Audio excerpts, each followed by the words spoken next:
Jadi yang pertama-tama kita akan masuk ke bagian kepala dan wajah. Nah, di sini kita akan melihat bentuk kepala si pasien apakah tampak simetris ataupun asimetris dan apakah ada tanda-tanda pembengkakan ataupun edema yang dikarenakan penumpukan cairan. Di sini kepala si pasien tampak simetris dan tidak ditemukan kelainan bentuk. Wajah si pasien juga tampak gelisah dan cemas. Dan terlihat sianosis di area perioral yang menandakan adanya hipoksemia. Kita akan beralih juga ke bagian kulit kepala dan rambut apakah ada tanda-tanda abnormalitas ataupun kebotakan. Untuk bagian mata kita akan mengecek sklera apakah warnanya kuning atau normal dan konjungtiva yang pucat ataupun normal.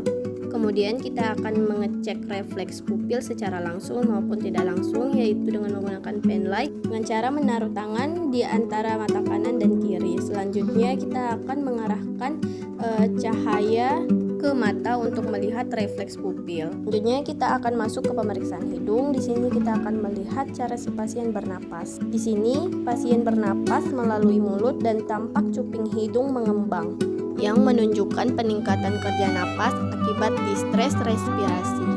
Selanjutnya pada pemeriksaan area leher, di sini kita akan mengecek apakah ada kelenjar getah bening, apakah ada benjolan atau abnormalitas dengan cara meraba leher si pasien. Yang terakhir kita akan mengecek jugular venous pressure yang dimana si pasien akan menghadap kiri maupun kanan. Tujuan dari pemeriksaan ini yaitu untuk menilai tekanan vena sebagai gambaran fungsi jantung kanan dan status cairan pasien. Selanjutnya ke pemeriksaan toraks. Untuk toraks sendiri ada 4 pemeriksaan yaitu inspeksi, palpasi, perkusi, dan auskultasi. Untuk pemeriksaan inspeksi di sini kita akan melihat bentuk dada pasien. Pada saat si pasien tidur terlentang, nah kita akan melihat dada si pasien dari arah kaki pasien. Pada inspeksi toraks, tampak frekuensi napas meningkat atau takipnu dan juga terlihat retraksi interkostal dan penggunaan otot bantu pernapasan. Pola napas tampak pendek dan dangkal yang menandakan ventilasi tidak adekuat. Selanjutnya kita akan masuk ke palpasi yaitu dengan meraba dada si pasien. Ini kita akan mengecek kelebaran sela iga si pasien yang normalnya itu selebar 1 jari. Selagi dada pasien dipalpasi untuk mengecek ruang sela iganya, kita juga akan memberi tekanan untuk memeriksa dan mengecek apakah ada nyeri tekan pada dada pasien. Di sini kita akan melakukan kedua sisi pada dada kanan dan dada kiri si pasien.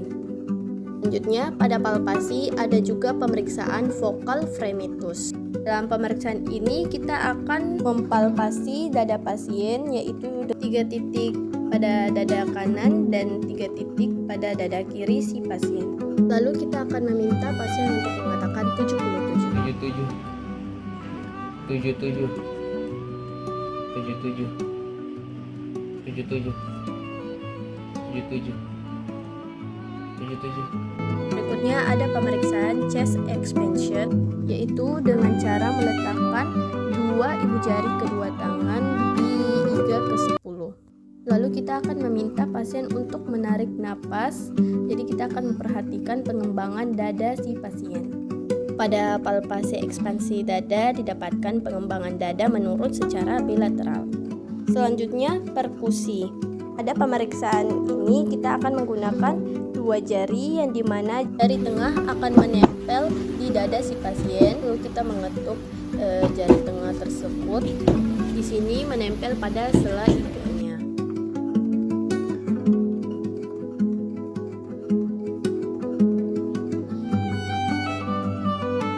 Lakukan di kedua sisi dada.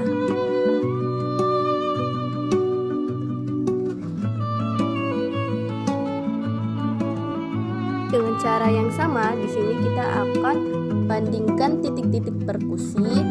Ada 6 titik perkusi yang akan kita bandingkan antara dada kanan dan dada kiri.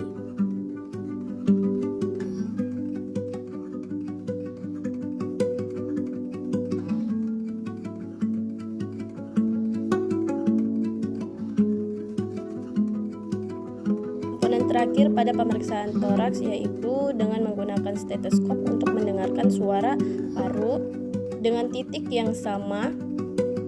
Tahap ini disebut pemeriksaan auskultasi. Lalu kita akan meminta pasien untuk mengatakan 77.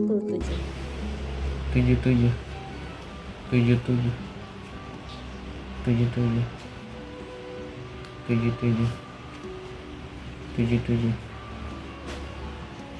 77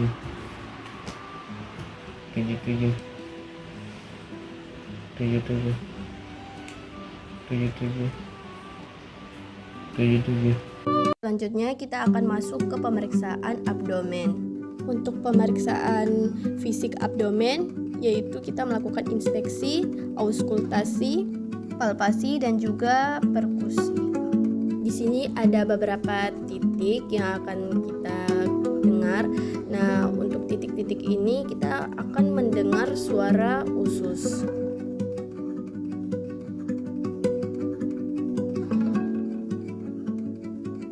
Di sini kita akan menggunakan stetoskop untuk mendengar bunyi usus.